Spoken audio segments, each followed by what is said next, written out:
ধৈর্য ধারণ করতে হবে, নিজের সর্বোচ্চটুকু উজাড় করে দিয়ে আপনার রোলটা আপনি প্লে করবেন, এরপর আল্লাহ তাআলার উপর ভরসা রাখবেন। কিন্তু অনেক চেষ্টার পরেও যদি কাঙ্ক্ষিত সফলতা না পান, হতাশ হওয়ার কিছু নাই। কারণ বিশ্বাসীর সফলতা শুধু দুনিয়াতে না, বিশ্বাসীদের সফলতা আখিরাত পর্যন্ত বিস্তৃত। অনেক অমুসলিমরা আমাদের কথা শুনে, অনেক হিন্দু ভাইরা কথা শুনে, অনেক বৌদ্ধরা কথা শুনে, অনেক নাস্তিকরা কথা শুনে। হিজ মাই অডিয়েন্স। অনেক গুন্ডা মাস্তান আমাদের কথা শুনে। আপনি ওদের সাথে বসবেন, হাফ প্যান্ট করে বসছে, গলায় স্বর্ণের চেইন, মদের গ্লাস নিয়ে বসছে, বসেন আপনি, দেখেন না এবিতলিও কি সুন্দর করে চলে যায়। 3 শ্রেণীর ব্যক্তিকে সাহায্য করা আল্লাহ নিজের উপর আবশ্যক করেছেন। এর মধ্যে এক শ্রেণী হচ্ছে ওয়ান্নাকিহ আল্লাযী ইউরিদুল আফাফ, এমন যুবক যে বিয়ে করে নিজের চরিত্র হেফাজত করতে চায়।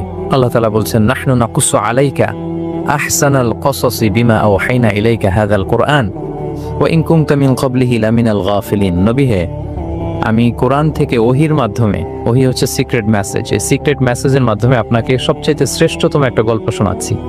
সূরা ইউসুফ হচ্ছে কোরআনের সবচাইতে শ্রেষ্ঠতম গল্প। এই পৃথিবীতে যত গল্প হতে পারে, আপনারা রবীন্দ্রনাথ পড়েছেন, আপনারা বঙ্কিমচন্দ্র চট্টোপাধ্যায় পড়েছেন, আপনারা কেউ শেক্সপিয়ার পড়েছেন, আপনারা গোটা বিশ্বের বড় বড় সাহিত্যিকদের বই পড়েছেন। যত সাহিত্য হতে পারে, যত স্টোরি হতে পারে, যত গল্প হতে পারে, এমনকি কোরআনের অন্যান্য গল্পগুলোর চেয়েও এটা শ্রেষ্ঠ, অনন্য, অনবদ্য, আনপ্যারালা। একটা গল্প যে কত নান্দনিক হতে পারে, একটা গল্প কত জীবন্ত হয়ে মানুষের চোখে ধরা পড়তে পারে, সেটা আল্লাহ তাআলা শব্দের, আরবি শব্দের বুননে, ভাষার প্রাঞ্জলতা এই সূরাতে ফুটিয়ে তুলেছেন। এত সুন্দর একটা গল্প। আল্লাহ তাআলা বলছেন আহসানুল কসাস, মানে সবচাইতে শ্রেষ্ঠ গল্প নবী হে আপনাকে শোনাচ্ছি। গল্পকে আরবিতে বলে কিসসা, এর প্লুরাল হচ্ছে কসাস। তো কিসসা বললেই মনে করবেন না যে এটা খারাপ জিনিস। অনেকে বলে আরে উনি তো কোরআন হাদিস দিয়ে কিছু বলে না, খালি কিচ্ছা বলে। কিসসা কিন্তু কোরআনে এসেছে, অনেক নবীর কসাস কোরআনে এসেছে। তো সেটা যদি কোরআন থেকে কিচ্ছা হয় বা ঘটনা হয়, স্টোরি টেলিং হয়, দ্যাটস গুড, অ্যাপ্রিশিয়েটেড, রেকমেন্ডেড। তো আল্লাহ গল্প কেন বললেন কোরআনে, এবং শ্রেষ্ঠ গল্প করে আল্লাহ তাআলা স্টেটমেন্ট দিলেন আহসানাল কসাস, সবচেয়ে শ্রেষ্ঠ গল্প ইউসুফের গল্প। কারণ কি? কারণ গল্প মানুষকে আকৃষ্ট করে। গল্প মানুষকে কি করে? আকৃষ্ট করে। অনেক সময় দেখা যায় যে আমরা যখন তাত্ত্বিক কথা বলি, মানুষ হাই তোলে, কেউ এদিক সেদিক তাকায়, একটা জীবনী জীবনী ভাব। যখন ঘটনা বলি, একটা গল্প যখন শুরু করি, তখন একেবারে নড়ে চড়ে বসে সবাই, মানে কি হইলো দেখি, শেষ পর্যন্ত কোথায় যেয়ে ঠেকে। তো এই জন্য আল্লাহ তাআলা মাঝে মাঝে আমাদেরকে গল্প শুনিয়েছেন। ইহুদিদের কাছ থেকে, মদিনা ইহুদিদের কাছ থেকে একটা প্রশ্ন শিখে আসছিল কুরাইশরা।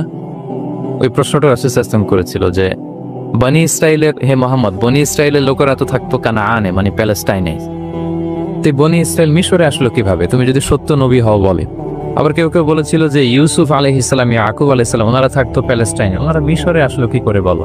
আবার সাহাবারা মাঝে মাঝে মক্কায় বলতেন ইয়া রাসূলুল্লাহ, শুধু জান্নাত জাহান্নামের আয়াত, আখিরাতের আয়াত, তাওহীদ শিরকের আয়াত, এগুলো আমাদেরকে বলা হয়, কোনো ঘটনা কোরআনে বলা হয় না কেন? আমাদেরকে যদি একটা ঘটনা শোনাতেন আমরা ইন্সপায়ার্ড হতাম।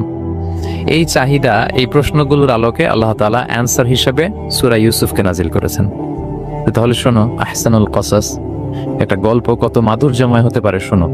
এবং এর মধ্যে দিয়ে আল্লাহ তাআলা বলেছেন বনি ইসরাইল কিভাবে প্যালেস্টাইন থেকে ইজিপ্টে মাইগ্রেট করলেন। এভাবে অনেক নবীদের ঘটনা আল্লাহ তাআলা কোরআনে আমাদেরকে শুনিয়েছেন। আল্লাহ তাআলা বলছেন রুসুলান কদ কসাসনাহুম আলাইকা মিন ক্বাবলু ওয়া রুসুলাল লাম নাকসুসহুম আলাইক। অনেক নবীর ঘটনা হে নবী আপনাকে আমি শুনিয়েছি, আবার অনেক নবীর ঘটনা আমি শোনাইনি। সো যেগুলো আমি শুনিয়েছি এগুলো আবার আপনি আপনার উম্মতদেরকে শোনান। ফাকসুসিল কসাসা লাআল্লাহুম ইয়াতাফাক্কারুন। আপনি এই কিচ্ছাগুলো, ঘটনাগুলো আপনার উম্মতকে শোনান, যাতে করে তারা চিন্তাশীল হতে পারে।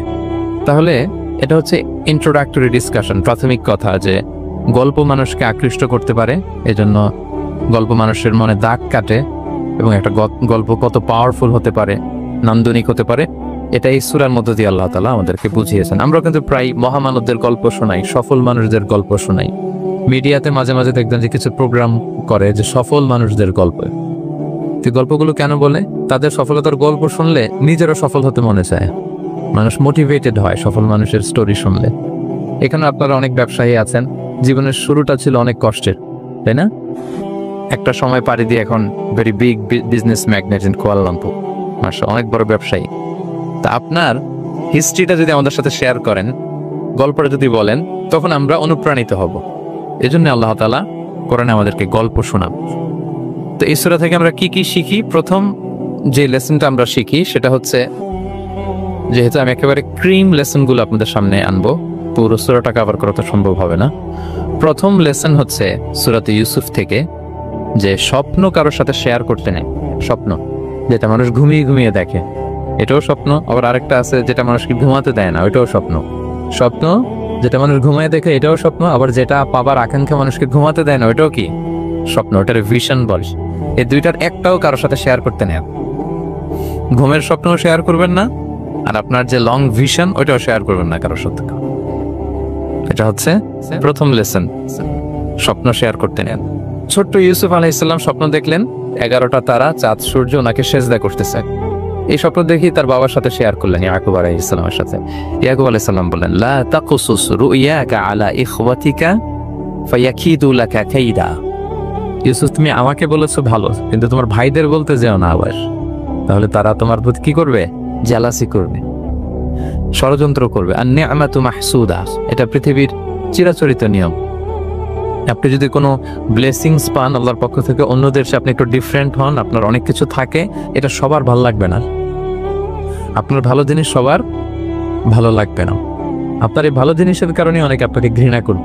সো স্পেশালি যদি কোনো ভালো স্বপ্ন দেখেন, এট দ্য সেম টাইম খারাপ স্বপ্ন যদি দেখেন, এটা আপনি শেয়ার করবেন না কারোর সাথে। কারণ স্বপ্ন এটা কেবলমাত্র মন মস্তিষ্ক প্রসূত কোনো বিষয় না। মুমিন জীবনে এটা অনেক অর্থবহ। মাঝে মাঝে স্বপ্নের মাধ্যমে আল্লাহ মানুষকে বার্তা দেয়, ইলহাম পাঠায় স্বপ্নের মধ্য দিয়ে। এই জন্য বিজ্ঞ, প্রাজ্ঞ, শুভাকাঙ্ক্ষী কাউকে শেয়ার করা যায়। যার জ্ঞান নেই বা ব্যক্তিগত জীবনে পাপী, ভালো মানুষ নয় বা হিংসুক টাইপের, এদের কাউকে আপনার কখনো স্বপ্ন শেয়ার করবেন না। ভালো স্বপ্ন দেখলে শুকরিয়া করবেন আল্লাহর, আলহামদুলিল্লাহ, আল্লাহ কবুল করো। খারাপ স্বপ্ন দেখলে পানাহা চাবেন আল্লাহর কাছে। সুনানে তিরমিজিতে একটা বাব আছে, একটা চ্যাপ্টার, বাব লা তাকুসুর রুইয়া ইল্লা আলা আলিম আও নাসিহ। ভালো আলেম অথবা শুভাকাঙ্ক্ষী ছাড়া স্বপ্ন কাউকে বলতে যেও না, এই অনুচ্ছেদের নাম। এরপর এর কারণটা কি? কারণটা হচ্ছে ফাইন্নার রুইয়া তাকাউ আলা মা তুআব্বার। স্বপ্নের ব্যাখ্যা যেমনটা করা হয় তেমনটাই হয়। আপনি একটা স্বপ্ন দেখলেন, একজনকে একটা বললেন, সে হুট করে একটা ব্যাখ্যা দিয়ে দিল, এটাই হয়ে যাবে। এটা আপনার জন্য ভয়ঙ্কর হয়ে যেতে পারে। লা ইউহাদ্দিসু বিহা ইল্লা লাবিবান আও হাবিবা। আপনার শুভাকাঙ্ক্ষী, আপনার বন্ধু, আপনার ভালো চায়, এদেরকে বলতে পারে, কিন্তু যার এই ব্যাপারে জ্ঞান নেই, হুটহাট করে ব্যাখ্যা করবে, এরকম কাউকে বলা যাবে না।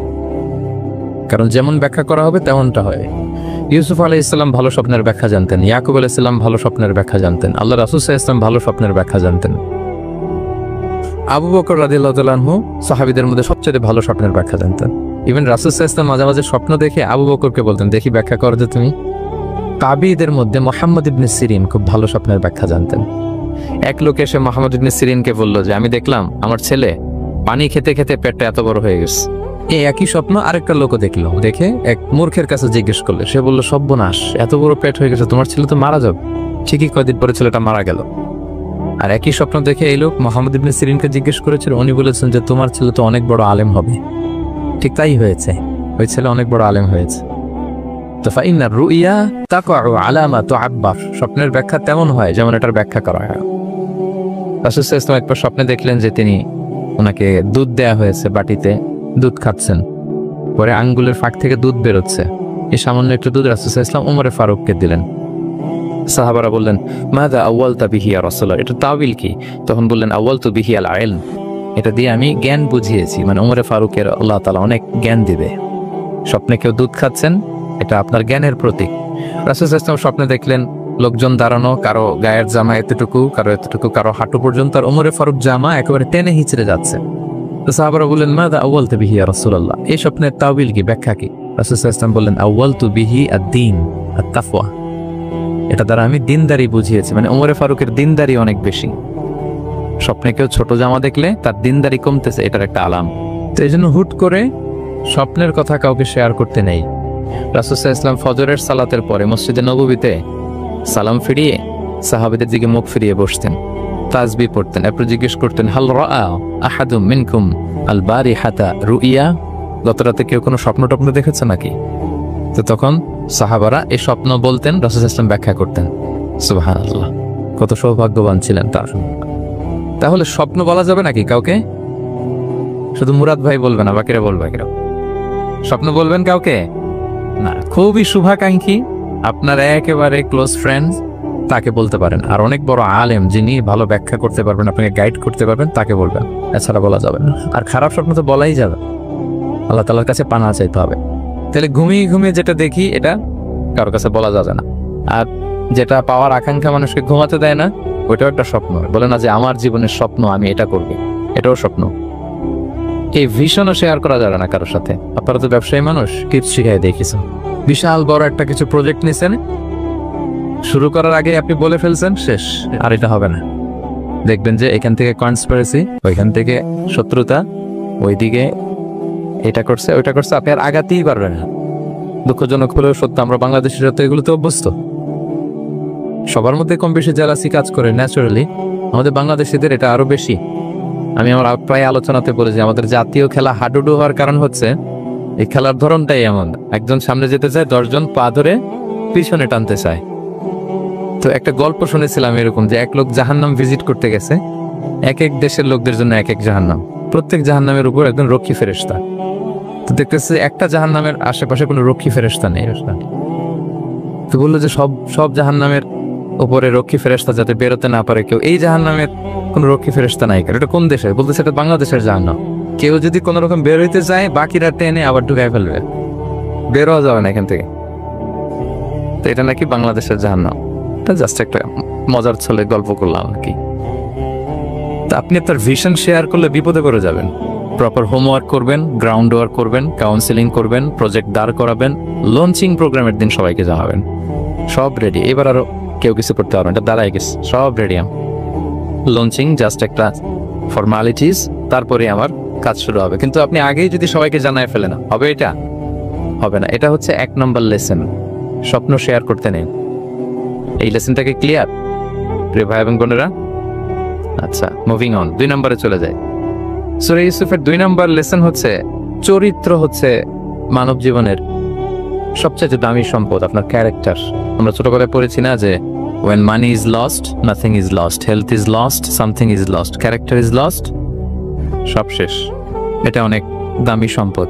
সো এই মোরাল স্ট্যান্ডার্ড বা আপনার এথিক্স, এটাতে কোনো কম্প্রোমাইজ করা যাবে না। চরিত্র শেষ তো সব শেষ। বিশেষ করে যুবক ভাইয়েরা, আপনারা অনেক যুবক আছেন এখানে দেখতে পাচ্ছি। এই চারিত্রিক উন্নত চরিত্র, এটা আল্লাহ তাআলার কাছে অত্যন্ত প্রিয়। এবং যারা চরিত্র হেফাজত করতে চায়, যে যুবক, আল্লাহ তাআলা তাদেরকে সাহায্য করা নিজের জন্য অবধারিত করেছেন, তাকে হেল্প করা, যে নিজের চরিত্র বাঁচাতে চায়। রাসূল সাল্লাল্লাহু আলাইহি ওয়াসাল্লাম বলেছেন, সালাসাতুন হাক্কুন আলাল্লাহি আউনুহুম, 3 শ্রেণীর ব্যক্তিকে সাহায্য করা আল্লাহ নিজের উপর আবশ্যক করেছেন। এর মধ্যে এক শ্রেণী হচ্ছে ওয়ান্নাকিহ আল্লাযী ইউরিদুল আফাফ, এমন যুবক যে বিয়ে করে নিজের চরিত্র হেফাজত করতে চায়। সেম গোস টু ফিমেল, নারীদের ক্ষেত্রেও একই কথা। প্রত্যেকের ক্ষেত্রে, যুবক যুবতী প্রত্যেকের জন্যই তার চরিত্রটা তার জীবনের সবচাইতে দামি সম্পদ। এবং এটা হেফাজতের একমাত্র মাধ্যম হচ্ছে বিয়ে। বিয়ে হচ্ছে আমাদের চরিত্র হেফাজতের রক্ষা কবচ। এবং রাসূল সাল্লাল্লাহু আলাইহি ওয়াসাল্লাম যুবক যুবতীদেরকে উদ্দেশ্য করে বলেছেন যে ইয়া মা'আশারাশ শাবাব, হে যুবক যুবতীরা, মান ইসতাতা মিনকুমুল বাআতা ফালিয়াতাযাওয়াজ, তোমাদের যাদের সক্ষমতা আছে তোমরা বিয়ে করে ফেলো। টাইমলি ম্যারেজ আমরা সব সময় বলি, সময় মতো করতে হবে। ফাইন্নাহু আগাদ্দু লিল বাসার, বিয়ে করলে দৃষ্টি সংযত হয়। ওয়া আহসানু লিল ফারাজ, প্রাইভেটস এটা হেফাজতে থাকে, লজ্জাস্থান। ওমান লাম ইয়াস্তাতিয়া, যদি কারো সক্ষমতা না থাকে, ফাআলাইহি বিসসাওম, সে যেন রোজা পালন করে। ফাইন্নাহু লাহু বিজা, এটা তার জন্য ঢাল স্বরূপ। তাহলে অন টাইমে ম্যারেজের কথা রাসূল সাল্লাল্লাহু আলাইহি ওয়াসাল্লাম আমাদেরকে বলেছেন। এবং এই যৌবন এটা কিন্তু একটা হিউজ এনার্জি। ইয়স, আপনাদের নাম তো দিয়েছেন কি Bangladeshi young business community Malaysia presents. তো আপনারা হচ্ছেন সবাই এখানে যুবক, তাগড়া যুবক। এই যৌবন 5টা প্রশ্নের উত্তর না দিয়ে কিয়ামতের ময়দানে মানুষ পা নাড়াতে পারবে না। এর মধ্যে একটা প্রশ্ন হচ্ছে, তোমার জীবনের যে মাহেন্দ্রক্ষণ যৌবন, এটা তুমি কিভাবে কাজে লাগিয়েছো? তোমার ইয়স, এটার ব্যাপারে আপনি জিজ্ঞাসিত হবেন। সো এই যৌবনটা এটা আমাদের কাছে আমানত। এই জন্য রাসূল সাল্লাল্লাহু আলাইহি ওয়াসাল্লাম অসংলগ্ন দৃষ্টিপাত করতে আমাদেরকে নিষেধ করেছেন, দৃষ্টি যাতে আমরা হেফাজত করি। এবং তিনি বলেছেন, 2টা অঙ্গের গ্যারান্টি যদি আমাকে কেউ দেয় যে এই 2 অঙ্গের পাপ কেউ করবে না, আমি নবী তাকে জান্নাতের গ্যারান্টি দেই। মাইয়াদমান লি মা বাইনা লিহিয়াইহি ওয়া মা বাইনা রিজলাইহি আদমান লাহুল জান্নাহ। 2 অঙ্গ কোনটা? 2 চোয়ালের মাঝখানে যেটা থাকে, মানে জিহ্বা। আর হচ্ছে দুই পায়ের মাঝখানে যেটা থাকে মানুষের প্রাইভেট, এই দুই অর্গান, দুই অঙ্গের পাপ যদি কেউ করবে না বলে আমি নবীকে গ্যারান্টি দেয়, আমি নবী তাকে জান্নাতের গ্যারান্টি দেয়। এই দুই অঙ্গ দিয়ে বেশি পাপ পায় মানুষের, খেয়াল করে দেখেন, বেশি পাপ পায়। তো এই জন্য ইসলাম বিবাহ বহির্ভূত সকল সম্পর্ককে হারাম করেছে, বিয়েকে হালাল করেছে। বিয়ের মধ্যে প্রশান্তি আছে, প্রাপ্তি আছে, দায়িত্বশীলতা আছে। অনেকে বলে যে আমি লিভ টুগেদার করবো, এখানে ইসলামের এত সমস্যা কেন? আমি আমার সূরা নূরের একটা লাইভ সিরিজ করতেছি, ওখানে বিস্তারিত বলেছি যে এখানে অনেক সমস্যা আছে। আপনি এই বাংলাদেশের পার্সপেক্টিভে যদি বলি, ঢাকা মেডিকেলের ডাস্টবিনে প্রায় নবজাতক বাচ্চা পাওয়া যায়, পত্রিকায় আসে, হয় জীবিত নয় মৃত। তো ওই যে বাচ্চাটা যে আপনি প্রাণ নষ্ট করলেন, এই অধিকার কি আমার আছে? কারো প্রাণ হরণের অধিকার তো আমার নেই। আরে বাচ্চাটা যদি জীবিত থাকে, এবার তার লাইফটা দেখেন কিরকম, কত হ্যাসেল। তার কোনো হিস্ট্রি নাই, তার হিস্ট্রি ইজ মিসিং। তার বাবা নাই, তার মা নাই।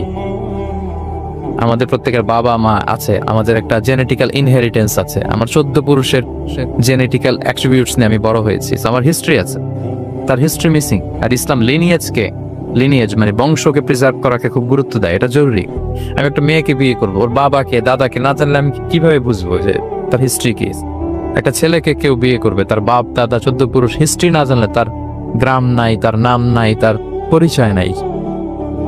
তো এই জন্য ব্যাপারটা যত সহজে আমরা বলি যে লিভ টুগেদার করলে অন্যের সমস্যা কি? মিউচুয়াল কনসেন্ট তো আছে, পারস্পরিক সম্মতির ভিত্তিতে রিলেশন হলে সমস্যা কোথায়? এইখানে সমস্যা। লিনিয়েজ প্রিজার্ভ করা যায় না, তার রাইটস ভায়োলেট হয়। ছোট্ট ছেলে মেয়েরা তাদের মায়ের আদর পাবে, বাবার আদর পাবে, এটা তার অধিকার না? তো যে ছেলেটা ডাস্টবিনে পড়ে রইলো, লেটস সে কোনো অরফেন হাউস তাকে নিয়ে আসলো, এতিমখানা, তো সে কি বাবা মায়ের আদরটা পায়? এই ছোট্ট ছেলে নিজের জামা নিজে ধোয়, নিজের কাপড় চোপড় নিজে গুছায়, তার বাবা নাই মা নাই। সে বাইরে বেরোলে দেখে অন্যান্য বাচ্চাদেরকে মা বাবা কত আদর করে, তার হিস্ট্রি সে জানে।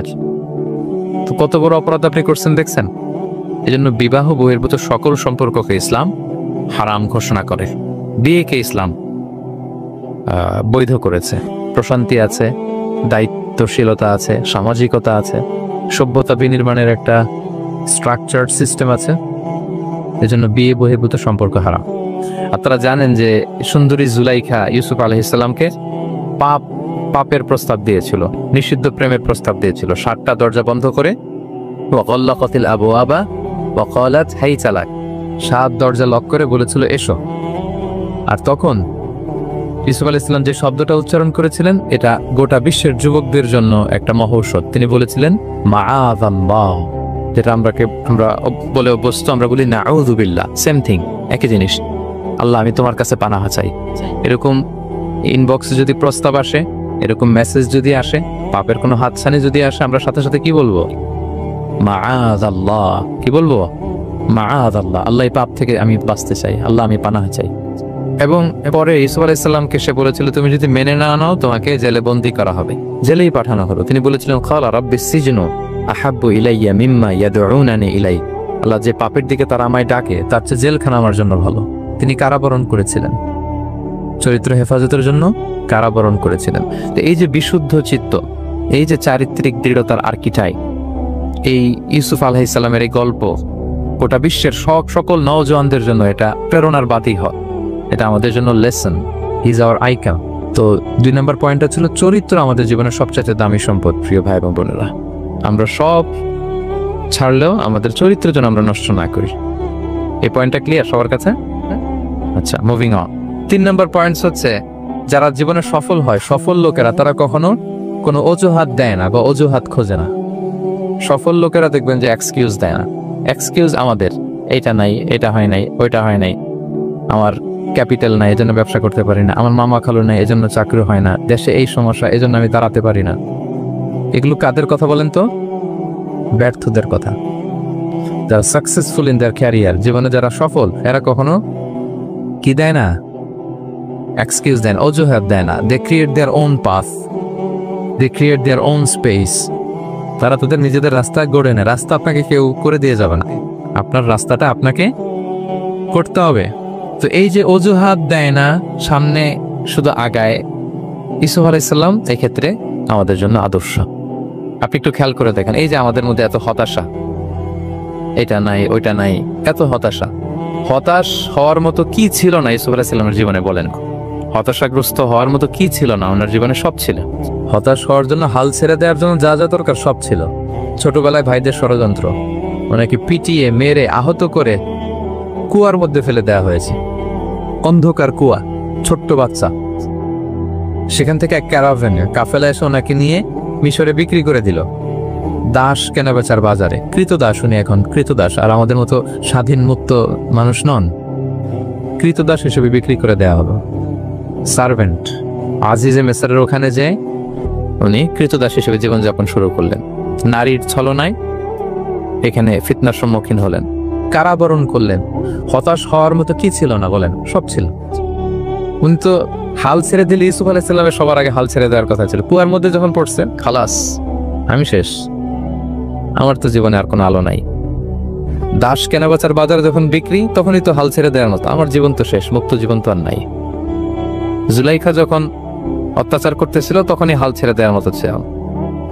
জেলখানায় মোর দেন আ ডেকেড, 12 বছর জেলখানায় ছিল, মানে মোর দেন 10 ইয়ার্স, 10 বছরের বেশি। তো তারপরেও তিনি কি করেন নাই? অজুহাত দেয় নাই। ধৈর্যের সাথে, সাহসিকতার সাথে একটার পর একটা পথ পরিক্রমা তিনি পাড়ি দিয়েছেন। এবং দেখেন যে উনি জেলখানার ভেতরে যে পুরো জেলখানার পরিবেশ চেঞ্জ করে ফেলছিলেন আল্লাহ নবী ইউসুফ আলাইহিস সালাম। জেলখানায় কারা যায় বলেন তো দেখি? চোর, ডাকাত, গুন্ডা, বদমাশ, তাই না? তো ওখানে যে উনি দেখলেন যে কারা কর্তৃপক্ষ এই গুন্ডা বদমাশদেরকে নিয়ন্ত্রণে রাখতে হিমশিম খাচ্ছে। আল্লাহ নবী ইউসুফ আলাইহিস সালাম ওনার চারিত্রিক মাধুর্যতা দিয়ে, ওনার পার্সোনালিটি দিয়ে, ওনার আচরণ দিয়ে, সবকিছু দিয়ে সবার মন জয় করে ফেলেন। কয়েক মাসের ব্যবধানে পুরো মিশরের জেলখানা ওনার নিয়ন্ত্রণ। সবার অসুস্থ যারা সেবা শুশ্রূষা করলেন, যাদের কাউন্সেলিং দরকার কাউন্সেলিং করতে লাগলেন। মাঝখানে আবার 2জন কয়েদি স্বপ্ন দেখলো। তারা দেখলো যে এখানে স্বপ্ন বলতে হইলে ইউসুফকেই বলতে হবে। ইউসুফ আলাইহিস সালামের কাছে বললো, উনি সুন্দর স্বপ্নের ব্যাখ্যা করলেন। তারপর প্রপার একটা টাইমে দাওয়াতি কাজ শুরু করেন। তার মানে আপনার রাস্তা যদি একটা বন্ধ হয়, আরো 10টা খোলা, ঠিক কিনা? একটা দরজা বন্ধ, আল্লাহ তাআলা আরো অনেকগুলো দরজা খুলে দিবেন। One door is closed, many doors are open, আরদুল্লাহি ওয়াসিআ। দাওয়াতি কাজ আপনি করতে চাইলে অনেক জায়গা খোলা আছে। এবং জেলখানা, কারাবরণ, কোনো কিছু দিয়ে আল্লাহ নবী ইউসুফ আলাইহিস সালামকে দমানো যায় না। দমানো গিয়েছে না। যেন সফলরা এগুলো বলেন, আমি তো কারাবরণ করছিলাম, আমি তো 10 বছর ছিলাম না, আমার তো এই সমস্যা। এগুলো সফল লোকদের কথা না। আপনারা নেলসন ম্যান্ডেলার নাম শুনেছেন? সাউথ আফ্রিকার প্রথম প্রেসিডেন্ট। উনি কত বছর কারাবরণ করেছিলেন জানেন? 27 বছর। 27 বছর উনি জেলখানায় ছিলেন। আজকে ওনার মৃত্যুর এত বছর পরেও কুয়ালালামপুরের এই ইফতার প্রোগ্রামে ওনার কথা আমরা স্মরণ করতেছি। কি সাকসেসফুল না? অত দূরে যাওয়ার দরকার নেই। আমি যদি এই দেশের দিকে তাকাই, what about the honourable prime minister Anwar Ibrahim? কয় বছর? প্রায় 8 বছর।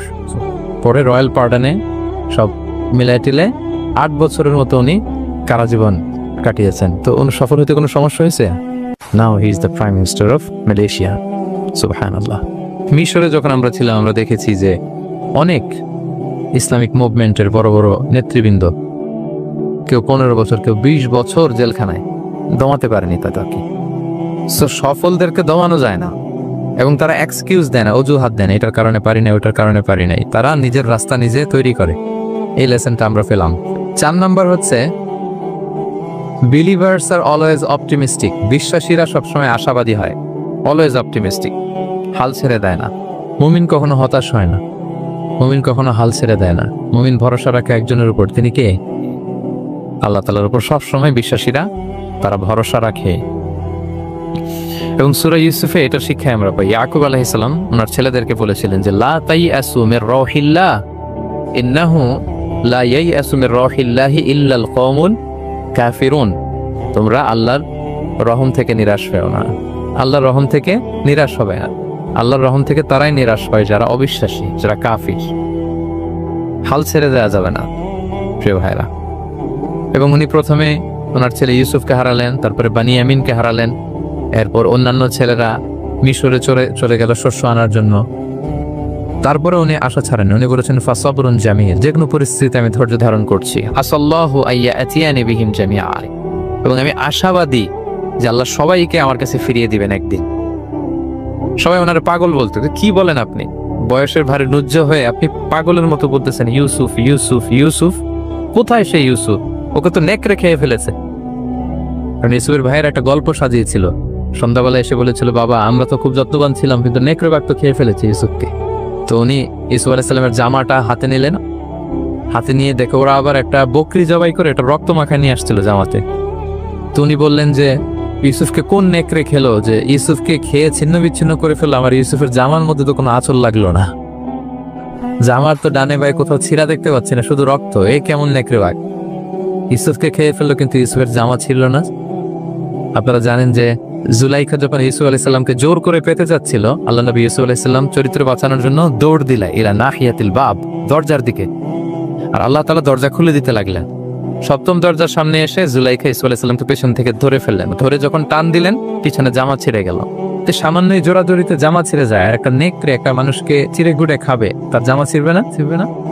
ছিঁড়বে। ওই জামা দেখেই উনি আন্দাজ করে ফেলছেন যে এটা মিথ্যা কথা, আমার ইউসুফকে নেকড়ে বাঘ খায়নি।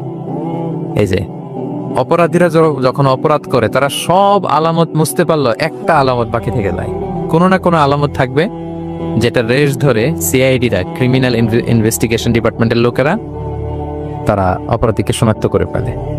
তো ছোটবেলায় ইউসুফ আলাইহিস সালামকে হারালেন, এরপরে বানিয়ামিনকে হারালেন, এরপরে ছেলেরা গেল শস্য আনতে, কেউ নাই ওনার পাশে, কিন্তু উনি বললেন যে আমি বিশ্বাস করি, আমি আশাবাদী। উনি বলেছিলেন আমি আশাবাদী যে আল্লাহ তাআলা সবাইকে একদিন আমার কাছে ফিরিয়ে দেবেন, এবং তাই হয়েছে। সবাইকে আল্লাহ তাআলা ওনার কাছে এনে দিয়েছিলেন এবং ওনারা সবাই মিশরে চলে গিয়েছিলেন। এক মহা পুনর্মিলন হয়েছিল পিতা পুত্রের সেদিন, দীর্ঘ প্রায় 30-40 বছর পর। তো এই জন্য আমরা সবসময় আশাবাদী থাকবো, optimistic, never be pessimistic, try to B optimistic always. সবসময় আপনি আশাবাদী হবেন। রাসূল সাল্লাল্লাহু আলাইহি ওয়াসাল্লাম সবসময় আশাবাদী থাকতেন। যে কোনো একটা দিকে নেগেটিভিটি থাকবে, পজিটিভিটি থাকবে, আপনি কোনটা নেবেন? পজিটিভটা আপনি নেবেন। একটা উদাহরণ আছে না, যে এরকম একটা গ্লাসের অর্ধেক যদি পানি থাকে, কেউ দেখে অর্ধেক খালি, কেউ দেখে অর্ধেক পানি ভর্তি, তো আপনি অর্ধেক যে পানি ভর্তি ওইটা খেয়াল করুন, আশাবাদী হবেন। আশাবাদী লোকদেরকে আল্লাহ তাআলা পছন্দ করে। নিরাশ হয় যারা কাফির, অবিশ্বাসী তারা। আর শয়তানের সবচেয়ে বড় মিশন হচ্ছে আমাদেরকে হতাশ বানানোর। আমাদেরকে কি বানানো? সে আমাদেরকে হতাশ বানাইতে পারলে সে সাকসেসফুল। সে আমাদেরকে বোঝাতে থাকে এত পাপ করেছিস, আল্লাহকে তোরে মাফ করবে? মনে হয় করবে না।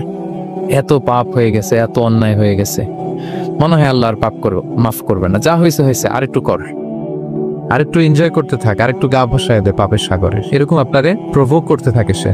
আপনাকে আশাবাদী হতে দেয় না যে না, আমি পাপ যতই করি, আমার পাপ যত বড় হোক, আল্লাহর রহমতের দরিয়া তার চাইতেও বড়।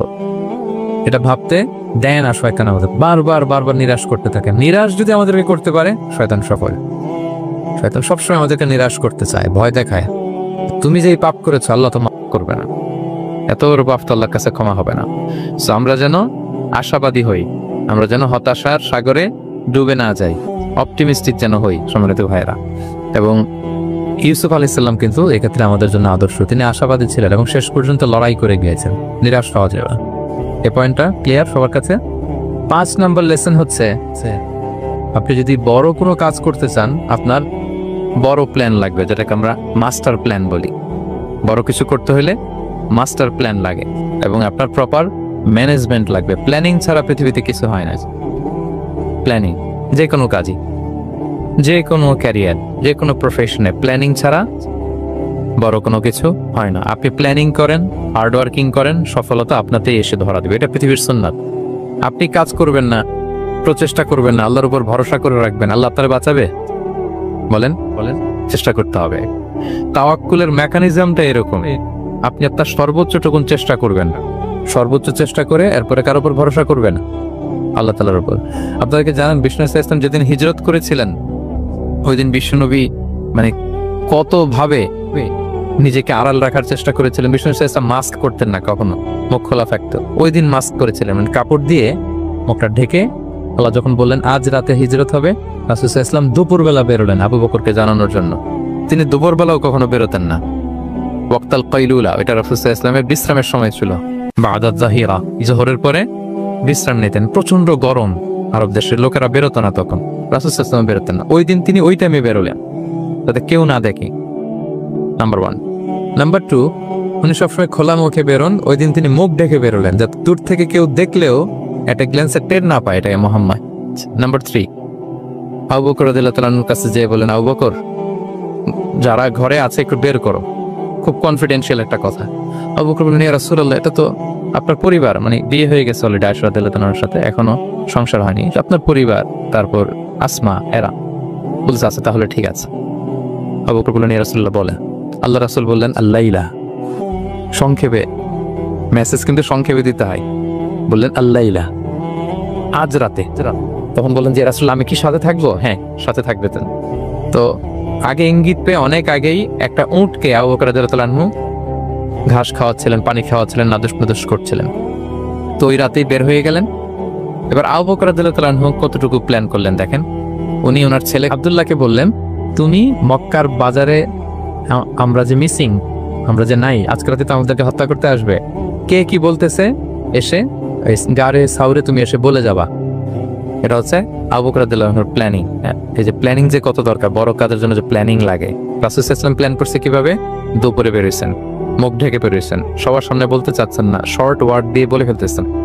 আবু বকর রাদিয়াল্লাহু তাআলা আনহুর প্ল্যানিং হচ্ছে 2 মাস ঘাস খাওয়ালেন উটকে, উট প্রস্তুত, অর্থ প্রস্তুত, এবং মক্কা থেকে মদিনায় সাওয়াহিলি রোড দিয়ে, অর্থাৎ সাগরের পাশ ঘেঁষে ক্যারাভেন যে রাস্তা ছিল ওই রাস্তায় না, লোকচক্ষুর অন্তরালে আরেক রাস্তা আমাদেরকে পৌঁছায় দিতে পারবে এরকম একজন গাইড তিনি ভাড়া করে রাখলেন।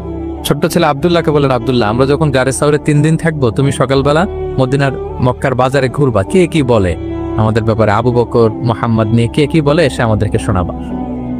তো ছোট্ট ছেলে আব্দুল্লাহ যখন এই তথ্য দিয়ে যাবে, আব্দুল্লাহর ফুটপ্রিন্ট থাকবে না, বের হয়ে মরুভূমি দিয়ে হেঁটে গারে সাউ আবার হেঁটে, তো ফুটপ্রিন্ট কেউ ফলো করলে তো সোজা আল্লাহ রাসূল এবং আবু বকরের কাছে পৌঁছে যাবে। উনি প্ল্যান বিও করে রাখলেন যে আব্দুল্লাহ যখন আমাদেরকে ইনফরমেশন পৌঁছে চলে আসবে, তিনি আরেকজনকে ঠিক করে রাখলেন যে তুমি আমার ছাগলগুলো ওই রাস্তায় একটু চড়াবা, তখন ছাগলের ফুটপ্রিন্ট থাকবে, ছোট্ট আব্দুল্লাহর পায়ের যে ছাপ ফুটপ্রিন্ট ওইটা আর থাকবে না। সুবহানাল্লাহ বিহামদি, কি প্ল্যান! ঠিকই আব্দুল্লাহ যেত, ফুটপ্রিন্ট পড়তো, এরপর তার রাখাল এসে ছাগল চড়াতো ওখানে, ফলে এখন শুধু ছাগল হাঁটার দাগ, ছোট্ট বাচ্চার আর দাগ নেই। এভাবে ওনারা হিজরত করেছেন, এরপরে তাওয়াক্কুল করেছেন আল্লাহর উপর। আর আমরা বলি যা করে আল্লাহ, আল্লাহর উপর তাওয়াক্কুল করলাম, এরকম বলি না? যা হবে হবে, এটা তাওয়াক্কুল হয়েছে? আমরা টিপিক্যাল বাঙালি মুসলমানরা কি বলতাম? আমি আল্লাহর নবী, আমি কাফেরদের নাকের ডগার উপর দিয়ে যাব, দেখি কে থাকায়, কার শক্তি বেশি, কুরাইশদের শক্তি বেশি না আল্লাহর শক্তি বেশি, এরকম বলতাম না? যে আমি রাতের বেলায় কেন যাব, আমি দিনের বেলায় আবু জাহেলের নাকের ডগার উপর দিয়ে হেঁটে যাব, দেখি কার শক্তি বেশি, আমার আল্লাহ বড় নাকি আবু জাহেল বড়। এরকম সস্তা কিছু আবেগিক কথা আমরা বলতাম। কিন্তু বিষ্ণু ইসলাম কিরকম প্ল্যানিং করেছেন দেখেন, ওনার রোলটা উনি প্লে করেছেন, এবং সবশেষে ভরসা করেছেন কার উপর? আল্লাহ তাআলার উপর। তাহলে প্ল্যানিং, বড় কাজ করতে হলে আপনাকে প্ল্যানিং লাগবে। উনি কি প্ল্যান করলেন শোনেন। উনি যখন জেলখানায় ছিলেন, রাজা একটা স্বপ্ন দেখলেন যে 7টা গাভী হৃষ্টপুষ্ট, তাদেরকে গিলে খেয়ে ফেলতেছে 7টা জীর্ণ শীর্ণ গাভী, আর 7টা সবুজ গমের শীষ, 7টা শুকনো গমের শীষ। এই অদ্ভুত স্বপ্ন দেখে উনি হয়রান, ঘুম ভেঙে গেল, ডাকলো সবাইকে, কেউ স্বপ্নের ব্যাখ্যা বলতে পারে না, সবাই বলতেছে আদগাস আহলাম, এটা অলিক স্বপ্ন, এর ব্যাখ্যা আমরা জানি না। তখন একজন বলল, রাজার যে সাথিল মালিক, সে বলল, একজন আছে জেলখানায় আমার সাথে পরিচয় হয়েছিল, তার নাম ইউসুফ, ও পারবে।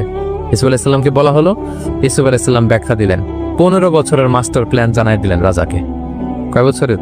উনি বললেন যে প্রথম 7 বছর কি করবা? ক্বালা তাজরাউনা 7 সিনিনা দাআবা।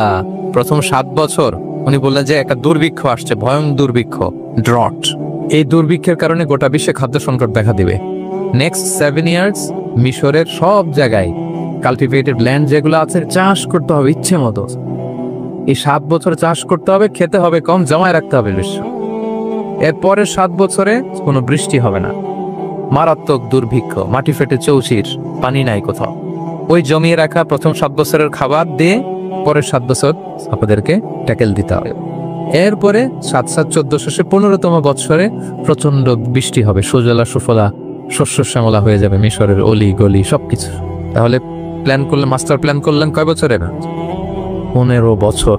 রাজা শুনে তো অবাক, বলতেছে সর্বনাশ, এই লোক কোথায় ছিল?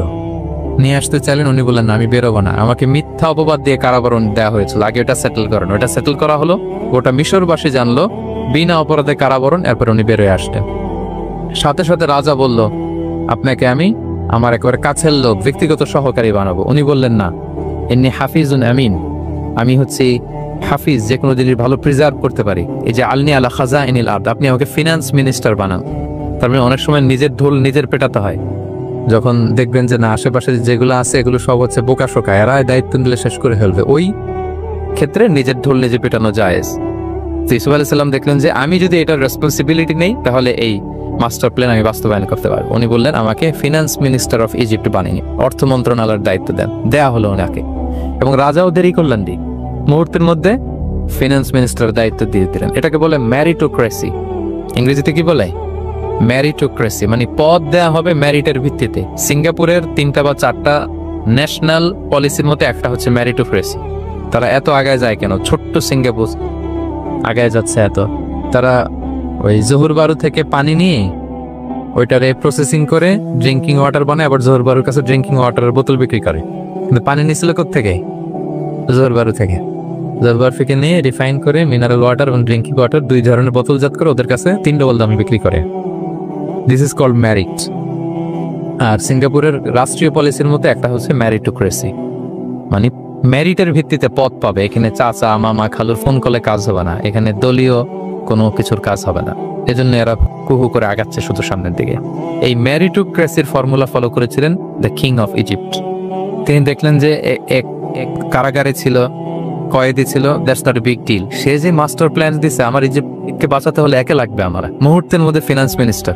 ওয়াক করা কাহিনী, 12 বছর জেল খাটা লোক বেরোয় finance minister. This is called meritocracy.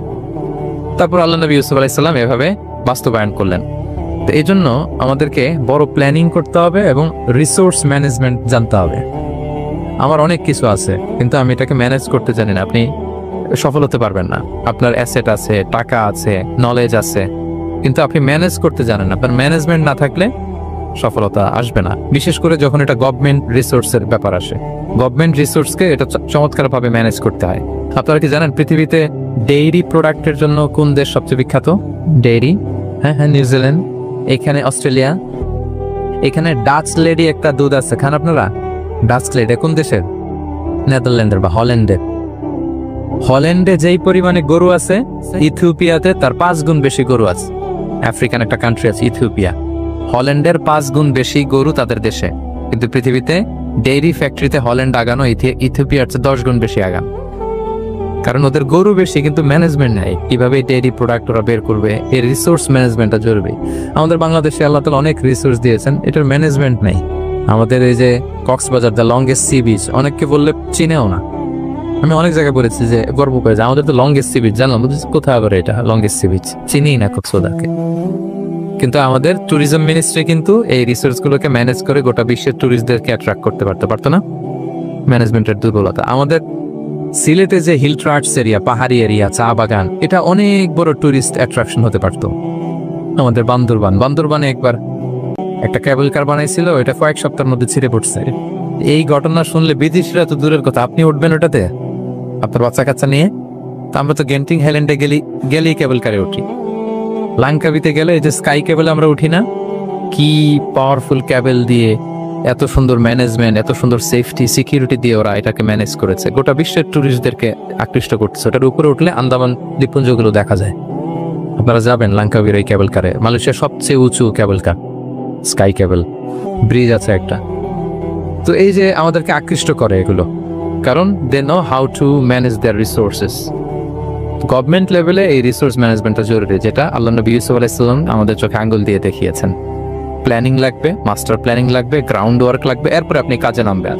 যে কোনো বড় কাজ করার আগে, যেহেতু আপনারা ব্যবসায়ী, তো আমি তো ব্যবসা বুঝি না, একটু জাস্ট শেয়ার করতেছি আর কি আপনাদের সাথে, যদি কাজে লাগে আপনাদের।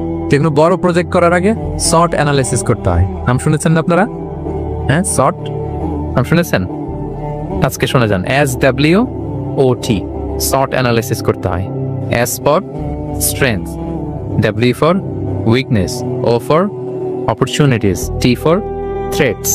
আর একটা বড় কাজ করার আগে শর্ট অ্যানালাইসিস করতে হয় যে আমার এই কাজের স্ট্রেংথ কতটুকু আছে, আমার উইকনেস কি কি আছে, কি কি সমস্যা হতে পারে, এরপর অপরচুনিটিস কি কি থাকতে পারে, তারপরে এই কাজ আমি দাঁড় করালে, প্রজেক্ট দাঁড় করলে কি কি থ্রেট আমাকে এখানে বাধাগ্রস্ত করতে পারে। এই গ্রাউন্ড ওয়ার্ক করার পরে এরপর আপনি বড় মাস্টার প্ল্যান নিয়ে আপনার প্রজেক্ট শুরু করবেন।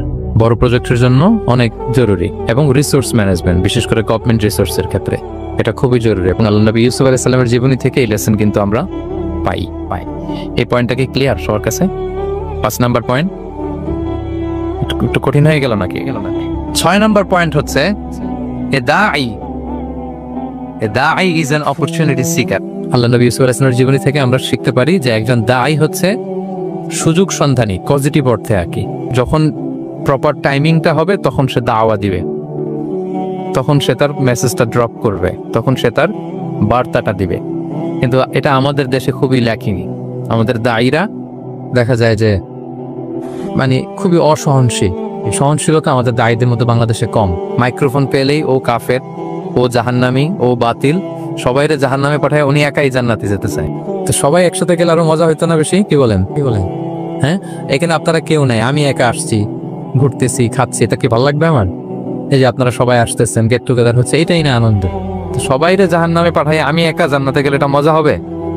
এটা বুঝাবে কে ওনাদের? কথায় কথায় সে বাতিল, সে কাফির, সে গোমরা, আর উনি একাই শুধু ভালো। এটা দায়ীর বৈশিষ্ট্য নয়। আরব শায়েখরা বলেন যে নাহনু দুআত লাসনা কুদাত, আমরা দায়ী, আমরা জাজ নই। আমাদের দায়ীরা দায়ীর চেয়েও জাজ হতে চায় বেশি। ইন্নাকা লা তাহদি মান আহবাবতা ওয়ালাকিন্নাল্লাহা ইয়াহদি মান ইয়াশা। তবে আপনি যাকে চান হেদায়েত দিতে পারবেন না। আপন চাচা আবু তালেব এত ভালোবাসতো রাসূল সাল্লাল্লাহু আলাইহি ওয়াসাল্লামকে, ফিনান্সিয়াল সাপোর্ট, পলিটিক্যাল সাপোর্ট সব দিয়েছেন। রাসূল ভালোবাসতেন ওনাকে। খুব জাজমেন্টাল, আমরা খুব বেশি অ্যাটাকিং কথা বলি, আমরা অন্যকে নাকচ করে দেই, বাতিল করে দেই। এটা দায়ীর কাজ নয়। দায়ীর কাজ শুধু পৌঁছে দেওয়া। দায়ীর কাজ কি? ওমা আলাইনা ইল্লাল বালাগ ওমা আলা রাসূলি ইল্লাল বালাগুল মুবিন লাস্তা আলাইহিম বিমুসাইতির। তবে আপনাকে দারোগা বানিয়ে পাঠায় না, আপনি পিছনে পিছনে ঘুরবেন। ফালা আল্লাকা বাখিউন আলা নাফসিকা আলা আসারিহিম ইল্লাম ইউমিনু বিহাদাল হাদিসি আসাফা। মানে নবী আপনি তো পাগল হয়ে যাবে ওদের পিছনে ঘুরতে ঘুরতে, ওরা ঈমান আনে না কেন, ওরা জান্নাতি হবে না কেন, এত পেরেশান তো হওয়ার দরকার নাই। আপনার কাজ শুধু পৌঁছে দেওয়া। হেদায়েত দেয়া না দেয়ার মালিক কে? আল্লাহ। মৃত্যু সজ্জায় শুয়ে আছে, চাচা একবার বলেন আশহাদু আল্লা ইলাহা ইল্লাল্লাহ ওয়া আশহাদু আন্না মুহাম্মাদুর রাসূলুল্লাহ, আমি বাকিটা আল্লাহর সাথে বুঝবো। উনি সবশেষে বললেন আলা মিল্লাতি আব্দুল মুত্তালিব, আমি আব্দুল মুত্তালিবের শিরকি বিশ্বাসের উপর নিঃশ্বাস ত্যাগ করলাম। তো রাসূল সাল্লাল্লাহু আলাইহি ওয়াসাল্লাম চাইলেও দিতে পারে না। তো আপনি দাঈ, আপনি এরকম জাজমেন্টাল কেন হবে না? সুন্দর করে যে উনি আমাকে বলতেছে যে শায়েখ আমি যে অনেক মেয়েদের সাথে বসে টসে, আমি কিন্তু মনে মনে শুধু আস্তাগফিরুল্লাহ পড়ি। আমাকে বলতেছে শায়েখ এই যে আপনি দেখছেন ইন্দোনেশিয়াতে এখানে সেখানে আমি চলে যাই বিভিন্ন মদের বারে, এখানে সেখানে, আমি কিন্তু মনে মনে আস্তাগফিরুল্লাহ পড়ি। তার মানে তার চিন্তা চেতনা কত সুন্দর দেখেন, যে ওখানে তো যাইতে হবে আমাদের। পাপের জায়গায় আড্ডাখানে না গেলে আপনি দাওয়াতটা দিবেন কোথায়? সো প্রপার একজন দায়ী is an opportunity seeker. Say proper timing বুঝে দাওয়াতটা দিবে, এবং একজন দায়ী দল মত নির্বিশেষে সবার কাছে কোরআনের কথা পৌঁছাবেন। যেই দায়ী ভেদাভেদ করেন অডিয়েন্সের মধ্যে, তিনি এই দাওয়াতি কাজের উপযুক্ত নন, এবং দাওয়াতের এই মহান মর্যাদাকে তিনি হানি করছেন। একজন পটেনশিয়াল দায়ীর এরিয়া গোটা বিশ্ব। 7 নাম্বার সর্বশেষ লেসন হচ্ছে success isn't a destination, success is a journey. আমরা সফলতাকে অনেক একটা ডেস্টিনেশন মনে করি, ওই যে আমার সফলতা, আমি ওখানে পৌঁছলেই সফল, বাস খালাস কেদা, আর কিছু লাগবে, এটা হয়ে গেছে, আমি সফল না। Success isn't a destination. সফলতা এটা কোনো গন্তব্যের নাম নয়, এটা একটা জার্নি টু জার্নি, চলমান প্রক্রিয়া। সফলতার কোনো শর্টকাট হয় না, হয় অনেক কাঠখোল পুড়িয়ে জীবন যুদ্ধের প্রতিটি অধ্যায়ে নিজেকে প্রমাণ করে করে একটু একটু করে আপনি সফল হবেন, একটু একটু করে আগাবেন। ইটস এ জার্নি, এটা কোনো ডেস্টিনেশন নয়। এবং সফল হওয়ার পথ পরিক্রমায় কোনো লিফট নেই, সিঁড়ি বেয়ে উপরে উঠতে হয়। কি বেয়ে? কিন্তু আমরা সফল হতে চাই কিভাবে? ডাইরেক্ট 100 তলায় আমি সফল, উপরে সবার উপরে আমি, এইভাবে চাই সফলতাটা। সবার উপরে উঠে যাব, গোল্ড মেডেল গলায় পরাই দিবে, আমরা সাকসেসফুল। সফলতার রাস্তায় কোনো লিফট থাকে না, কি দিয়ে উঠতে হয়? সিঁড়ি বেয়ে ঘাম জড়িয়ে উঠতে হয়। দেখেন শুধু আলোর মুখ দেখার জন্য মায়ের পেটে আমাদের কত সময় লাগছে বলেন তো? জাস্ট একটু লাইট, 9 মাস 10 মাস সময় লাগছে শুধু একটু আলো দেখবো আমরা, একটু আলোর মুখ দেখার জন্য আমার লাগছে 9 মাস। আর এখানে আমরা শর্টকাট ফিজিক্যালি কি খুঁজি? সফলতার কোনো শর্টকাট নেই। অল্প এফোর্টে যারা সফল হতে চায় এরা কোনোদিন সফল হয় না। ইউসুফ আলাইহিস সালামের জীবনীটা একটু খেয়াল করেন, একটু একটু করে তিনি সামনের দিকে গিয়েছেন এবং সবশেষে ইজিপ্টের ফিনান্স মিনিস্টার হয়েছেন। এজন্য ধৈর্য ধারণ করতে হবে, নিজের সর্বোচ্চটুকু উজাড় করে দিয়ে আপনার রোলটা আপনি প্লে করবেন, এরপর আল্লাহ তাআলার উপর ভরসা রাখবেন। কিন্তু অনেক চেষ্টার পরেও যদি কাঙ্ক্ষিত সফলতা না পান, হতাশ হওয়ার কিছু নাই। কারণ বিশ্বাসীর সফলতা শুধু দুনিয়াতে না, বিশ্বাসীদের সফলতা আখিরাত পর্যন্ত বিস্তৃত। ওইটা আসল সফলতা। এক সাহাবী দৌড়ে এসে রাসূল সাল্লাল্লাহু আলাইহি ওয়াসাল্লামকে বলতেছে, ইয়া রাসূলুল্লাহ হালাকতু ইয়া রাসূলুল্লাহ, হে আল্লাহর রাসূল আমি তো শেষ। সাহাবী বলতেছে, ইয়া রাসূলুল্লাহ আমি তো শেষ। তুমি শেষ কি হয়েছে তোমার? রাসূল সাল্লাল্লাহু আলাইহি ওয়াসাল্লাম বললেন, ওমা আহলাকাক, তুমি কেন, কি সমস্যা? হালাকতু ইয়া রাসূলুল্লাহ লিটারাল মিনিং হচ্ছে, ইয়া রাসূলুল্লাহ আমি তো ধ্বংস হয়ে গেলাম। রাসূল বললেন, কি হয়েছে, কিভাবে ধ্বংস হইলা? তো সাহাবী বললেন, ওয়াকাআতু আলা ইমরাআতি ফি রমাদান, আমি রমাদানের দিনের বেলায় আমার স্ত্রীর সাথে ফিজিক্যাল ইন্টারকোর্স করে ফেলেছি, আমি তো শেষ ইয়া রাসূলুল্লাহ আমারে বাঁচান। এবার রাসূল সাল্লাল্লাহু আলাইহি ওয়াসাল্লাম বললেন, হাল তাজিদু মা কাআতিকু রাকাবা, তুমি কি একটা দাস আজাদ করতে পারবে? কাফারার মূল বিধান হচ্ছে দাস আজাদ করা, অথবা 60টা রোজা রাখা, অথবা 60 জনকে খাওয়ানো। ওকে, তো রাসূল সাল্লাল্লাহু আলাইহি ওয়াসাল্লাম বলতেছে, তুমি কি একটা দাস আজাদ করতে পারবে? উনি বলল, না আমার তো এই সক্ষমতা নাই, আমি পারবো। তো রাসূল সাল্লাল্লাহু আলাইহি ওয়াসাল্লাম বললেন, ফাহাল তাস্তাতিউ আন তাসুমা শাহরাইনি মুতাতাবিআইন, তাহলে টানা 60 দিন রোজা রাখতে পারবে?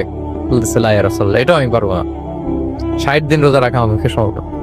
এরপর রাসূল সাল্লাল্লাহু আলাইহি ওয়াসাল্লাম বললেন, ফাহাল তাজিদু মা তুতঈমু 60 মিসকিনান, তাহলে 60 জনকে খাবার খাওয়াইতে পারবে? বলতেছেন, এটাও পারবে না। তো কোনোটাই সে পারবে। এবার উনি বসে রইল। ফাউতিয়া বিআরাকিন ফিহি তাম, হঠাৎ করে রাসূল সাল্লাল্লাহু আলাইহি ওয়াসাল্লামের কাছে এক ঝুড়ি খেজুর আসিল। এবার রাসূল সাল্লাল্লাহু আলাইহি ওয়াসাল্লাম বললেন, সেই লোক কোথায় যে কিছু করতে পারবে না, একে ডাকো। এবার আসলে এবার রাসূল সাল্লাল্লাহু আলাইহি ওয়াসাল্লাম বললেন, তুমি দাসও আজাদ করতে পারবে না, 60 দিন রোজা রাখার নিয়ম এটাও পারবে না, 60 জনকে খাওয়ানো এটারও সক্ষমতা নাই, তাহলে এই যে এক ঝুড়ি খেজুর আসছে আমার কাছে, সাদাকার খেজুর, যাও এটা তুমি দান করে দাও আল্লাহর রাস্তায়। এবার উনি বলতেছে, আলা আফকারা মিন্না ইয়া রাসূলুল্লাহ, আমার চেয়েও গরীব কাউরে দান করব? রাসূল সাল্লাল্লাহু আলাইহি ওয়াসাল্লাম বললেন, হ্যাঁ। উনি বলতেছে যে আমার চেয়ে গরীব মদিনায় কেউ নাই। উনি বললেন, ফামা বাইনা লাবাতাইহা আহলু বাইতিন আহওয়াজু ইলাইহি মিন্না ইয়া রাসূলুল্লাহ, এই মদিনায় আমার চেয়ে গরীব, মানে এটার প্রতি মুখাপেক্ষী আমার চেয়ে বেশি কেউ আর নাই। ফাদাহিকান নবী সাল্লাল্লাহু আলাইহি ওয়াসাল্লাম, রাসূল সাল্লাল্লাহু আলাইহি ওয়াসাল্লাম এই কথা শুনে হেসে দিলেন। হাত্তা বাদাত আনিয়াবু, রাসূল সাল্লাল্লাহু আলাইহি ওয়াসাল্লামের চোয়ালের দুই পাশের দাঁত দেখা গেল। রাসূল সাল্লাল্লাহু আলাইহি ওয়াসাল্লাম সাধারণত হাসতেন না, দেহেক যেটা এটা খুব কম হাসতেন না, তিনি তাবাসসুম যেটা স্মাইলিং মুচকি হাসতেন, ওটাতে দাঁত দেখা যায়। কিন্তু এই লোকের কাণ্ড দেখে, এই সাহাবী রাদিয়াল্লাহু তাআলা আনহুর কাণ্ড দেখে রাসূল সাল্লাল্লাহু আলাইহি ওয়াসাল্লাম হাসি আর থামা রাখতে পারলেন না। ফাদাহিকান নবী সাল্লাল্লাহু আলাইহি ওয়াসাল্লাম, রাসূল সাল্লাল্লাহু আলাইহি ওয়াসাল্লাম এমন হেসে দিলেন যে ওনার দাঁত দেখা গেল, এরকম হাসি উনি হাসেন না। এরপর রাসূল সাল্লাল্লাহু আলাইহি ওয়াসাল্লাম বললেন, কি আর করা, যাও, ইযহাব ফাআতঈমহু আহলা, যাও নিয়ে তোমার ফ্যামিলিতে খাও। করছো তুমি বড় ভুল, এখানে কাফারা দিতে হবে, 60টা রোজা রাখা, দাস মুক্তি, 60 জনকে খাওয়ানো, কিছুই পারবেন। আসলো খেজুরের বক্স তোমার সাহায্য করার জন্য দিলাম, যাও এটা সদকা করো। এখন তুমি বলতেছো তোমার চেয়ে গরীব আর মদিনায় কেউ নেই, তো কি আর করা, যাও তুমি খাও। তো এই মজার হাদিসটা এই কাফারা রিলেটেড হাদিসের মধ্যে এসছে। তো যদি আপনি ভুল করে, আপনি যদি ইন্টেনশনালি ইচ্ছা করে যদি রোজা ভেঙে ফেলেন, প্রিয় ভাইরা, এটা কিন্তু বড্ড খারাপ। এটার জন্য আপনার কাফারা দিতে হবে, 60টা রোজা রাখতে হবে। এটা যদি না পারেন 60 জনকে খাওয়াতে হবে। কোনোটাই তো সহজ না, কি বলেন? অনেক ব্যয় সাপেক্ষ। গেল 3টা গেল। আর কি করলে রোজা ভেঙে যায়? ইচ্ছা করে যদি বমি করে রোজা ভেঙে যাবে, তবে অনিচ্ছা সত্ত্বে বমি আসলে রোজা ভাঙেন। ক্লিয়ার? রাসূল সাল্লাল্লাহু বলেছেন, মান দারাআহুল কায়রু আই গালাবাহু ফালাইসা আলাইহি কাদা, কেউ যদি অনিচ্ছাকৃত বমি আসে কাজা করা লাগবে না। ওমান ইস্তাকা, কেউ যদি ইচ্ছা করে বমি করে, আন্দান ফালিয়াখদি, সেজন্য এই রোজাটা কাজা করে। 5 নাম্বার হচ্ছে আল ইস্তিমনা, মানে মাস্টারবেশন, হস্তমৈথুনের মাধ্যমে কেউ যদি সিমেন আউট করে তাহলে তার রোজা ভেঙে যাবে এবং এটার জন্য কাজা কাফারা দুইটাই লাগে। 6 নাম্বার স্মোকিং। স্মোকিং যদি রমাদানে কেউ করে, রোজা কিন্তু শেষ। এদিকে আমার মাসালা শেখায় না নতুন করে, অনেকে অনেক ডানে বায়ে মাসালা করে যে হুজুর এটাতে এই, ওটাতে এটা তো ধোঁয়া, এটা তো এই না। স্মোকিং করলে আপনার রোজা ভেঙে যাবে, কারণ এটার মধ্যে এমন পার্টিকেল থাকে যেটা আপনার ভিতরে চলে যায়, সো আপনার রোজা ভেঙে যাবে। খবরদার স্মোকিং করবেন না। 7 নাম্বারে আপনি যদি নাকে ড্রপ দেন, রোজা রাখা অবস্থায় নাকে ড্রপ দেওয়া যাবে। হ্যাঁ, নাক হচ্ছে gateway to reach in the stomach, এটা স্টমাকে পৌঁছার একটা গেটওয়ে। আপনি নাকে ড্রপ দিলে দেখুন কিছুক্ষণ পরে গলা একটা তেতো তেতো ভাব অনুভব হয়, আস্তে করে এটা স্টোমাকে চলে যাবে, দরজা ভেঙে যাবে। নাকের ড্রপ এটা রাতে, সন্ধ্যা থেকে শুরু করে সাহুর খাওয়া পর্যন্ত। আচ্ছা, এই জন্য রমাদানে কিন্তু অজু করার সময় নাকে পানি দিতে সাবধান। হ্যাঁ, ফরজ গোসলের সময় নাকে পানি দিতে সাবধান, খুব বেশি ইস্তেনশাক করা যাবে। দ্বিতীয় পয়েন্টও শেষ। অনেক চেষ্টা করেছিল মক্কায় কুরাইশরা রাসূল ইসলামের এই কোরআনে বাধা দিতে, যাতে এই কোরআনের কথা শুনতে না পারে। কারণ যারাই বিষ্ণুনবীর কণ্ঠের তেলাওয়াত শুনতো এরাই মুগ্ধ হয়ে কালেমা পড়ে মুসলমান হয়ে যেত। তারা ডিস্টার্ব করতো কোরআনের মাহফিলে। وقال الذين كفروا لا تسمعوا لهذا القرآن والغوا فيه لعلكم تغلبون। তারা বলতো যে মুহাম্মদের কণ্ঠের কোরআন তোমরা শুনবে না, বরং ডিস্টার্ব করবে। কি করবে? তো আবু জাহেল যখন ঘোষণা দিল তখন বিষ্ণুনবী তেলাওয়াত করলে ওরা শীষ দিত, হুইসেল বাজাত, মোকাআ ওয়া তাসদিয়া, হুইসেল বাজাত আর হাততালি দিত এরকম। তো হাততালি দিয়ে যাতে বিষ্ণুনবীর সাউন্ডটা অন্যরা না শুনে, বিষ্ণুর চারদিকে ঘিরে হুইসেল মারতো আর হাততালি দিত, ডিস্টার্ব করতো যাতে না শুনে। কিন্তু এই কোরআনের বাণীটা কার? এই বাণী কি হুইসেল দিয়ে আটকানো যায়? হাততালি দিয়ে, র‍্যাব দিয়ে, পুলিশ দিয়ে, কোনো বাধা দিয়ে আটকানো যাবে? যাবে না। পৃথিবীর কোনো শক্তি দিয়ে এটা আটকানো যায় না। এটা তো আল্লাহর বাণী। তো বিষ্ণু ইসলাম কোরআনের কথা যখন শোনাতেন, বিষ্ণুনবীর কণ্ঠের তেলাওয়াত শুনে অনেকে কালিমা পড়ে মুসলমান হয়ে যেত। তো আবু জাহেল কোনো দিশা না পেয়ে পরে মক্কার যে পার্লামেন্ট দারুন নদওয়াতে বিল উত্থাপন করলো যে আজকে থেকে মুহাম্মদের কণ্ঠের তেলাওয়াত কেউ শুনতে পারবে না, কেউ শুনতে পারবে না। তো মজার ব্যাপার হচ্ছে সবাইকে না করে লুকায় লুকায় সে নিজেই শুনতে যায়। সে তো আরব হওয়ার ফলে কোরআনের যে ভাষা শৈলী, যে প্রাঞ্জল বাক্য বিন্যাস, শব্দের বুনন, এটা শুনে সে অবাক হয়ে যায় যে এত সুন্দর বাক্য বিন্যাস কিভাবে হতে পারে। তো সবাইকে দিনের বেলা নিষেধ করে, রাত্রিবেলা বিষ্ণু ইসলাম রিভাইজ করতেন, লুকায় লুকায় ওনার ঘরের পিছনে যে শুনতো। শুধু সেই না, তার ডান হাত বা হাত ওয়ালিদ ইবনে মুগিরা, উতবা ইবনে উতবা শাইবা, উতবা ইবনে মুগিরা, শাইবা ইবনে মুগিরা, ওয়ালিদ ইবনে মুগিরা, এরা সবাই কি করতো? লুকিয়ে লুকিয়ে কোরআন শুনতো। পরে বিষ্ণুনবী যখন ঘুমের প্রস্তুতি নিতেন সব ফিরে আসতো। ফিরে আসার সময় সবার দেখা হয়ে যেত। তারা লজ্জিত হতো। সবাই বলতো আবু জাহেল ঘটনা কি? দিনের বেলা তুমি শুনতে নিষেধ করো, রাতে তো তুমিই চলে আসো। তো সে বললো আজকে কঠিন দারুন নাদওয়ার পার্লামেন্টে বিল পাস করবো, যে এমনটা করবে এই শাস্তি মাথার চুল কামিয়ে মক্কার বাজারে ঘোরানো হবে। তো এই বিল যেদিন পাস হয়েছে আবু জাহেল ওই দিন নিশ্চিত ভাবতেছে আজকে যে বিল পাস করছে কেউ তো যাবে না, আমি একটু যাই। আপনি এরকম অন্যকে নাকচ কেন করবেন? আপনার কাজটা শুধু পৌঁছে দেওয়া। আমাদের কাজ কি? একজন দায়ী মোটেও জাজমেন্টাল হবে না, তিনি শুধু পৌঁছে দিবেন এবং প্রপার টাইমিং এর অপেক্ষায় থাকবেন। ইউসুফ আলাইহিস সালাম জেলখানায় ঢুকেই লা ইলাহার দাওয়াত দেননি, আগে সবার মাঝে নিজের একটা শক্ত অবস্থান নিশ্চিত করেছেন।